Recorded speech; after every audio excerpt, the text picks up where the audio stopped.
Hey y'all, welcome back. I wanted to show you public accountants today. I've placed dozens of public accountants in my recruiting career, and I can say with certainty that you are guaranteed an income between $55,000 to $150,000 per year from your early to midpoint in your career at pretty much any firm, whether it's a boutique or even a big four. You will definitely earn between the range of 55 to 150, and $200,000 plus is very achievable based on your tenure and location for I'd say like the top 25%. When I think public accounting, the first thing I think about is busy season. Busy season is also known as tax season. It's the time between January and April when individuals and companies are filing their taxes from the year before. During this time, the hours you have to work will ramp up from like 40 hours a week, which is standard, to 50 to 70 plus based on how many clients you're servicing. And this goes for both tax and audit accountants. Your busy season will typically be between January and April. For tax accountants, there's usually a secondary push between September and October. That's when your clients have to file extensions. And for audit and assurance, you can also have some variation based on the fiscal year that your clients have for their earnings. This is also great because in summer and early fall, you kind of have a slower time period, so you work less hours, sometimes even less than 40 hours a week. So it's great for people who value their summer vacations with their family. If you are an accounting student right now in a university, here are the employers you want to search for. You want to go for the big four, which is PwC, Deloitte, EY, KPMG, or some in the top 100. And here is a hot map of where you can find top 100 public accounting firms. Basically, looks like all the major metro cities. Tax accountants prepare tax returns and plan taxes for individuals and companies. Audit accountants verify the financial records and accuracy and compliance for those companies. So one focuses on taxes, audit focuses on financial records and accuracy and compliance. Tax accountants generally earn a little bit more throughout their career than audit accountants, but generally it's only a few $1,000s difference no matter what. So it doesn't really matter if you end up falling into tax or audit. Overall, both roles have similar pay potential. I've talked to both tax partners and audit partners that earn well over $200,000, so it really doesn't matter at the peak of your career.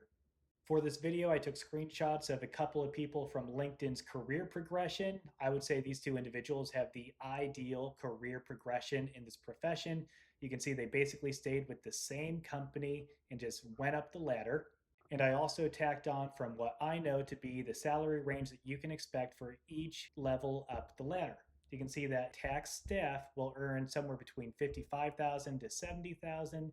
A tax senior accountant will earn 80 to 100.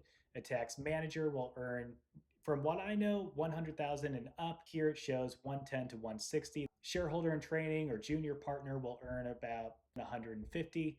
And then once you're a full partner with equity, 200,000 and up. Here is another look at the salary expectations depending on the type of firm you're with, whether it's a big four, a top 100, or a boutique regional firm. You can screenshot this. And you can always go back to school. I found someone who studied hospitality management and then went back for their MBA and then master's in accounting and is now a director of tax accounting at a company, I presume, doing pretty well. Now, at one point or another in your public accounting career, you have to get your CPA license. To get this license, you take 4 exams, and it looks like here's the 4 sections. You have your audit and attestation, your financial accounting and reporting, and your taxation and regulation.